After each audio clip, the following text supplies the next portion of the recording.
ये capacity payment का मामला आपको लगता है कि मिसकैलकुलेटेड था कि आपने एक पूरी पॉलिसी नहीं बनाई और बस आप एक आइसोलेशन में आपने एक चीज़ कर ली, फिर दूसरी हुकूमत आई उसने दूसरी की, मिसमैनेजमेंट का एक ही हुकूमत नहीं, दोनों चीज़ें। जी, मैं आपको बता दूं, जितनी भी गवर्नमेंट्स आई हैं पाकिस्तान में, आज तक कोई ऐसा उन्होंने प्लान नहीं बनाया जो जिसमें प्रॉपर ब्रेनस्टॉर्मिंग की हो, बल्कि हमेशा रिएक्टिव पॉलिसीज़ आई हैं।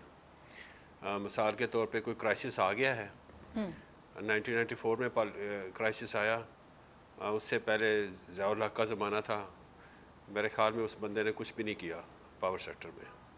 क्राइसिस बूम कर गया, क्राइसिस इलेक्ट्रिसिटी का, रिएक्टिव पॉलिसी आई जल्दी में 1994 वाली, फिर 2002 में आई, ठीक है।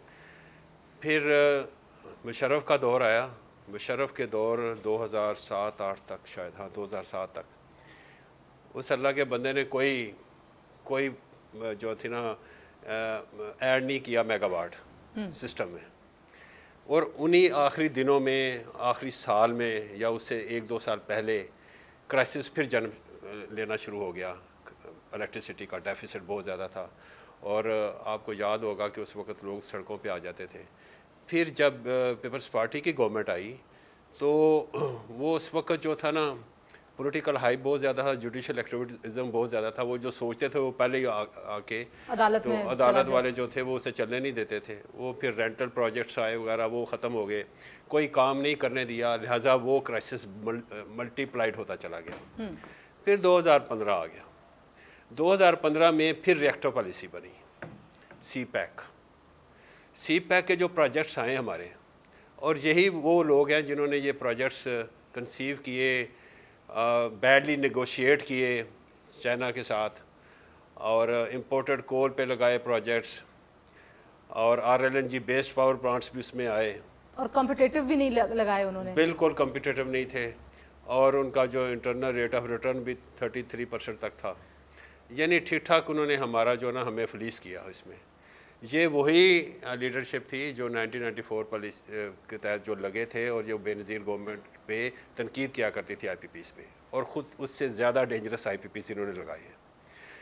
इन IPPs की वजह से हमारा जो कैपेसिटी पेमेंट्स है वो 2.2 ट्रिलियन तक है चला गया है, क्योंकि जो पिछली जो पॉलिसीज़ थी उनके पावर परचेज एग्रीमेंट्स जो थे ना वो हमने नेगोशिएट किए इमरान खान की गवर्नमेंट के दौरान, और वहाँ पे डॉलर को हमने कैप किया 168 तक। यहाँ पे नहीं कोई कैप किया हुआ हमने, ठीक है ना, जो है कीमत वही है। तो लिहाजा उसका कैपेसिटी पेमेंट्स पे भी असर पड़ता है, और वो बैडली सर्कुलेटेड भी थे, और इम्पोर्टेड फ्यूल पे उन्होंने लगाए सारे के सारे projects. Imported fuel, RLNG imported fuel, knowing the fact कि हम एक इम्पोर्ट लेड इकॉनमी है, हम हमेशा बैलेंस ऑफ पेमेंट का क्राइसिस रहता है हमारे पास, हम पेमेंट्स नहीं कर सकते, हम लोगों के प्रॉफिट्स जो हैं वो नहीं, डिविडेंड्स नहीं दे सकते जो यहाँ पे इन्वेस्ट करती हैं कंपनीज। तो फिर हम क्या करेंगे? ये जो आपने कहा है ना कि हमारे पास कैपेसिटी बहुत ज़्यादा थी, तो फिर वो लोड शेडिंग करते थे और वो रोकते थे ताजर हजरात को जी कि आप ना यूज़ करें।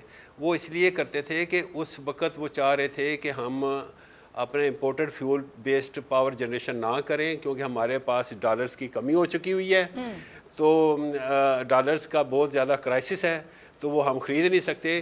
तो जितनी भी जनरेशन इंडिजिनस बन रही है ना, उसी से हम अपना गुजारा कर लें, उसमें लोड शेडिंग भी आ रही है, सब कुछ आ रहा है, एंड अदर बैड पॉलिसी वो यस। तो ये फिर ये इन्होंने इम्पोर्टेड कोल पे चले गए, उसका टैरिफ है। फिर इस वक्त RLNG बेस्ड पावर प्लांट से इन्होंने हमें जो गोली दी वो ये दी कि 62% ऑफ द जो है ना एफिशिएंसी वाले ये प्रोजेक्ट्स हैं बड़े, और इन्होंने ही पीपल्स पार्टी के दौर में नंदीपुर का उठाया था इशू बहुत ज़्यादा, वो बंद पड़ा हुआ है।